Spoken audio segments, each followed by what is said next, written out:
Imagine returning from a business trip only to find a crowd outside your home, and someone screaming bids over a megaphone for your house, your car, your furniture, everything you own. The worst part? The person behind it all is your HOA president. And she just called 911 on you. It was supposed to be a quiet week away. I had flown out to Oregon for a quick business trip. Nothing fancy, just a few days of meetings, a few handshakes, and the promise of finally closing a deal that had been in the works for months. The kind of trip you almost dread, but are relieved to check off your calendar. I live in a calm, gated suburban neighborhood in Southern California. You know, the kind of place that looks like it's straight out of a real estate brochure. Green, lawns, trimmed hedges, and that unmistakable HOA smugness that hangs in the air like summer humidity. Everyone knew the rules, and everyone followed them. That's what made it safe and secure. At least, that's what they told us. But as I boarded my return flight 2 days early, deal closed faster than expected, I had no idea that my home, my sanctuary, was under siege.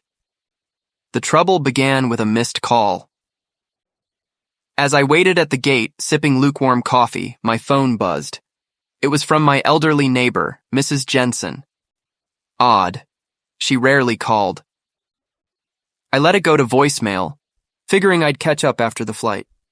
When I landed at LAX and played the message, my stomach dropped.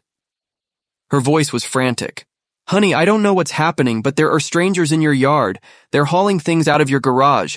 And that HOA woman, Karen, I think she's standing there like she owns the place. I felt the blood drain from my face. I tried calling back, but no answer. My pulse quickened. I rushed through baggage claim, practically ran to the Uber zone, and begged the driver to get me home as fast as legally possible. I didn't know what to expect, but I knew it wasn't good. As we turned onto my street, I saw them. A crowd. Strangers. My driveway was full of folding chairs. A makeshift podium stood on my lawn. And on the driveway, my car. My vintage, black Mustang, the one my dad gave me when he retired from the force. There were signs, auction today, all items must go. And standing dead center, barking into a megaphone like some twisted ringmaster of chaos, was Karen, our HOA president. I jumped out of the car before it even stopped and stormed through the crowd. What the hell is going on here? Karen turned around, not startled, offended. Oh, she scoffed, lowering the megaphone. I didn't expect you until Friday. My jaw clenched. This is my property. What are you doing? She crossed her arms, her plastic HOA badge gleaming in the sun. According to our records, you violated multiple regulations. Unkept lawn, abandoned property, blight. You were sent a final notice 2 weeks ago. No response. We assumed abandonment. I've been gone for 3 days. She shrugged. That's enough under Emergency Bylaw 4.2.1. Besides, you didn't notify the HOA of your absence. We acted in the neighborhood's best interest. I wanted to scream. Instead, I grabbed my phone and started recording. You're selling my car, that's theft. No, she said calmly. That's enforcement. And just like that, the police sirens rang out. Karen had called the cops. She spun the story before I could get a word in. He's trespassing, she told the officers. He threatened me. He's aggressive. I don't feel safe. The irony hit like a freight train. She was auctioning my life away, and I was the threat. But the moment the officer looked at my Dean confirmed I was the homeowner, things shifted. He glanced toward Karen, then toward the Mustang. Then I dropped the final card. My dad, I said, is Chief Raymond Bennett, LAPD, retired. Silence. Karen's face paled like someone pulled the curtain on her little circus. The officer took a step back and whispered into his shoulder radio. Within 10 minutes, the auction was shut down. The crowd dispersed. Karen was escorted aside for questioning. And I stood there, in the wreckage of what had nearly become a complete nightmare. But it wasn't over. Not yet. because as I walked through my front door, I saw the damage. Furniture missing, pictures taken off the walls, my grandmother's antique mirror, gone, and on the kitchen counter, a yellow slip of paper. HOA notice of seizure. I took a breath. This wasn't just overreach. This was war. The morning after the confrontation with the police and HOA President Karen, I woke to a flood of text messages and missed calls. Word had traveled quickly through the neighborhood and beyond. Some messages were from sympathetic neighbors, others from reporters who had caught wind of the incident. I was still reeling from the shock of the previous day, returning home early to discover my house being auctioned without my knowledge, my personal belongings on the front lawn, and Karen calling 911 as though I were the intruder. I sat at my kitchen table, surrounded by half-packed boxes and untouched items that had nearly been sold off. My lawyer, a trusted family friend named Rachel, had called and left a voicemail urging immediate action. I returned her call, and within the hour we met to review all that had happened. Rachel explained that while the HOA had some authority to take measures against homeowners who defaulted on dues or violated property codes, they were still bound by due process and state laws. What Karen did, she told me, was a complete overreach, possibly criminal.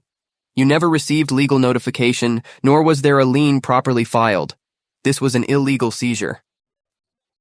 With Rachel's guidance, I began gathering all the evidence I could. I documented everything: photos of the auction signs, receipts for paid HOA dues, video from my home security system showing Karen and her associates entering the property and arranging items without consent. I even pulled out the official HOA handbook to highlight the sections where they violated their own regulations. The next step was filing a formal complaint. Rachel submitted legal notices to the HOA board, demanding an immediate halt to any further actions involving my property and requesting a full accounting of all transactions and communications related to the auction. We also filed a police report, noting Karen's unauthorized entry and the false 911 call made in my name. Despite the clarity of our case, Karen remained defiant. She refused to apologize or even acknowledge wrongdoing. Instead, she claimed she was acting in the best interests of the community, stating that my home had become unsightly during my short absence and that the HOA was simply preserving neighborhood standards. When asked about the forged notices and unauthorized auction, she insisted all legal protocols had been followed, although she failed to provide any documentation when pressed. Tensions in the neighborhood began to escalate. Some neighbors rallied around me, deeply disturbed by Karen's abuse of power. Others, long intimidated by the HOA, remained silent. My street, once quiet and cordial, was now split into factions, those demanding accountability and those, too, afraid to speak.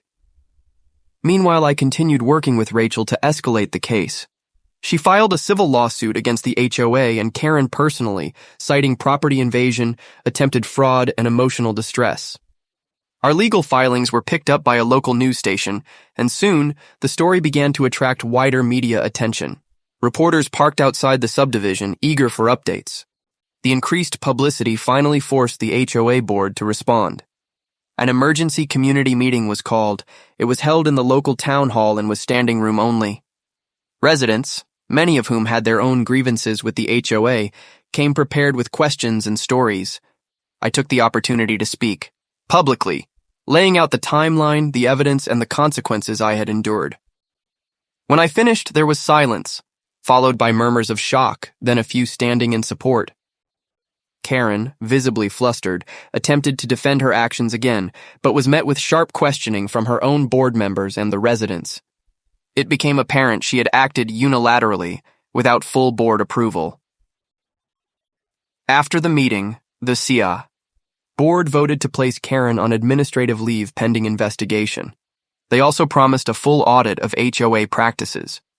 While this wasn't yet justice, it was a necessary step toward restoring order and accountability. In the following weeks, the situation remained tense.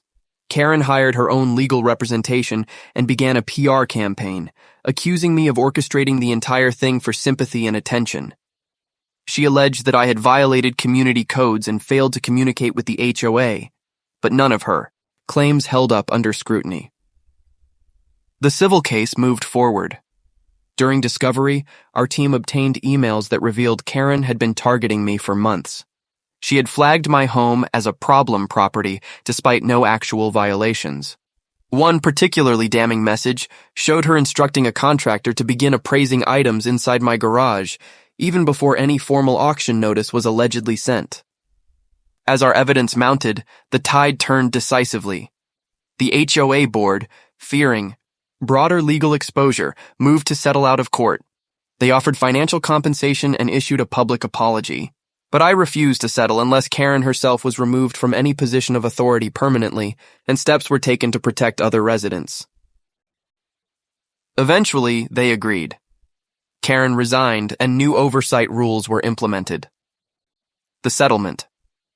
Funds went not just toward damages but toward a new neighborhood advocacy group we launched, one that would serve as a watchdog against future abuses. Though the fight had been exhausting, it was a necessary stand. I had returned home to find everything being taken from me, not just furniture and cars, but dignity and trust. But with the truth exposed and the system held accountable, I had also regained something even more important: the power to stand, up not just for myself, but for every neighbor too afraid to speak.